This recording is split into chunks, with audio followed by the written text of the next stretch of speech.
They have lied to you. They have absolutely, unequivocally lied to you about the richest man in history. You've heard the name Mansa Musa. You've seen the headlines. Richest person ever lived. Wealth beyond comprehension. And yes, he was unbelievably rich.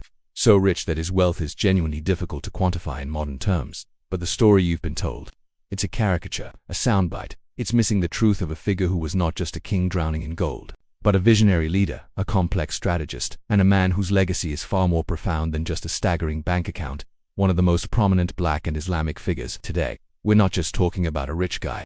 We're tearing down 15 of the biggest, most pervasive misunderstandings about Mansa Musa.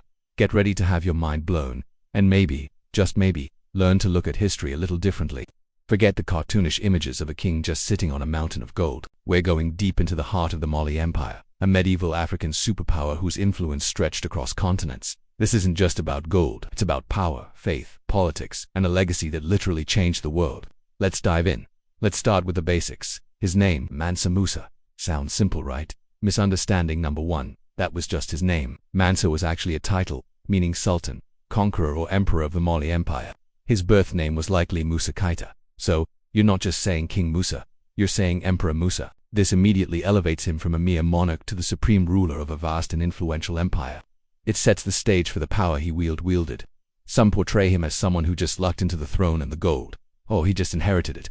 Misunderstanding number 2. While he did inherit the empire, his wealth wasn't accidental, nor was he merely a figurehead. The Malayan Empire's wealth was built on sophisticated trade routes, strategic control of resources, and effective governance. Musa wasn't just a beneficiary. He was an active architect of this prosperity, expanding the empire, securing trade routes, and wisely managing its incredible resources. He grew the wealth. Before Musa, many people outside of Africa had never even heard of Mali. Misunderstanding number 3. Mali was some tiny, obscure kingdom.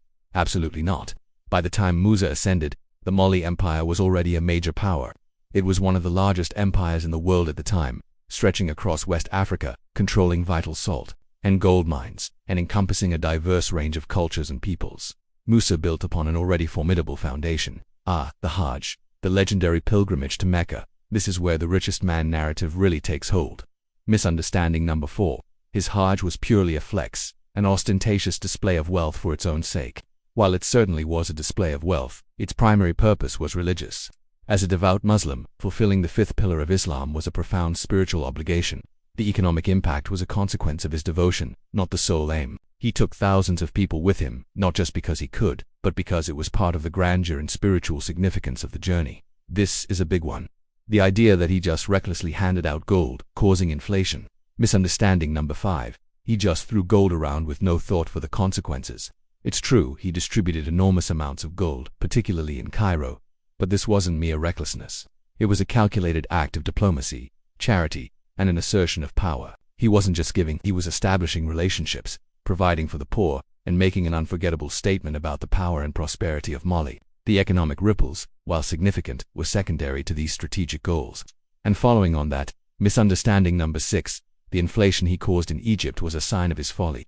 Proof he didn't understand economics. While the influx of gold did depress its value for a time, leading to price instability, it was a short-term effect. The long-term impact was quite different. He wasn't trying to destabilize economies. He was trying to elevate Mali's standing. He later worked to reabsorb some of the gold, even taking out loans at high interest rates to bring value back to the market, showing an understanding of market dynamics. This wasn't folly. It was an incredibly powerful, albeit disruptive, diplomatic and economic maneuver. Many assume Musa was sitting on the one single gold mine that made him rich. Misunderstanding number 7. He was the only source of Mali's gold. No. The Mali Empire controlled multiple rich goldfields like those of Bambuk, Bor and Galam. This wasn't a single treasure chest, it was a regional monopoly on a global commodity. This distributed source of wealth made the empire robust and difficult to undermine. The headlines scream richest man, and that's often all people remember. Misunderstanding number 8. He was just a gold king with nothing else to his legacy. This couldn't be further from the truth. While gold was foundational, Musa was a devout Muslim, an intellectual, a patron of the arts and sciences, and a shrewd administrator. He fostered education, built mosques and universities, and transformed Timbuktu into a renowned center of learning. His impact on culture and knowledge was arguably more significant than his economic impact. We often hear of Timbuktu as this legendary city of wealth and learning.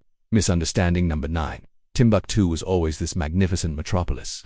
While it was an important trading post, it was Mansa Musa who truly transformed it into a world-renowned intellectual and spiritual hub. He commissioned architects like Abuiz Hafiz Sahili to build magnificent mosques like Jingabah, and he funded madrasas, Islamic schools that attracted scholars from across the Islamic world. He built Timbuktu's reputation, solidifying its place in history. This is a deeply problematic misunderstanding, often rooted in Eurocentric historical narratives. Misunderstanding number 10. His empire was primitive or uncivilized compared to its contemporaries. This is absolutely false. The Mali Empire was incredibly sophisticated. It had a complex legal system based on Islamic law, a highly organized government, a powerful military, advanced architecture, and a flourishing intellectual tradition. It was a beacon of knowledge and culture when parts of Europe were still in relative decline. The grandeur of his Hajj sometimes leads people to believe he was a trailblazer in long-distance travel. Misunderstanding number 11. He was the first Malian ruler to travel so extensively. Not quite. Malayan traders and scholars had been traversing the Sahara for centuries, connecting West Africa to the Mediterranean and the Middle East. Even previous Malayan Mansas had undertaken the Hajj. Musa's journey was unique in its scale and its impact, not necessarily its unprecedented nature. He perfected the art of the state pilgrimage. Yes, he was immensely wealthy. But misunderstanding number 12. His level of wealth was completely unique in the medieval world. While his personal fortune was astounding, other empires and individuals had immense resources. What set Musa apart was the source of his wealth: gold monopoly, the scale of his personal expenditure on the Hajj, and the documentation of it by contemporary Arabic chroniclers. The wealth wasn't unique. The story was. It's easy to assume that such a powerful empire, tied to one man's vision, would crumble upon his passing. Misunderstanding number 13. His empire immediately declined after his death. This is inaccurate. While the Mali Empire eventually faced challenges and fragmented, it continued to thrive for many decades after Musa's reign. His successors largely maintained the stability and prosperity he established. It wasn't a sudden collapse but a gradual shift in power dynamics over centuries. His legacy was resilient. In an age of internet sensationalism, some might be tempted to dismiss Musa's story as a modern exaggeration or even a fabrication. Misunderstanding number 14. His story is a modern invention or hyperbole. Absolutely not. His wealth and pilgrimage are well documented by contemporary Arabic historians and scholars such as Al-Umari and Ibn Battuta, who either witnessed the effects of his Hajj firsthand or gathered information from reliable sources. Their accounts form the bedrock of what we know about Mansa Musa. We have the receipts.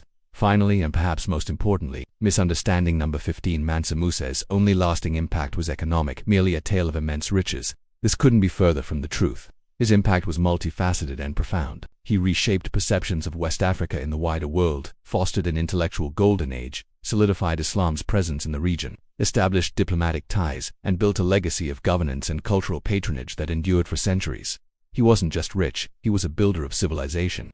So, there you have it, 15 misunderstandings about Mansa Musa shattered. He wasn't just a king sitting on a gold pile. He was an emperor, a strategist, a scholar, a patron, and a devout man whose journey literally put his empire on the world map and left an indelible mark on history, culture, and faith. His story isn't just about how much gold he had, it's about the power of vision, the importance of faith, and the incredible richness of African history that often goes untold or worse, is tragically misunderstood. What surprised you the most about Mansa Musa? Let me know in the comments below. If you learned something new, hit that like button, share this video with a friend who loves history, and don't forget to subscribe for more deep dives into the untold stories of our past. Thanks for watching, and I'll see you in the next video.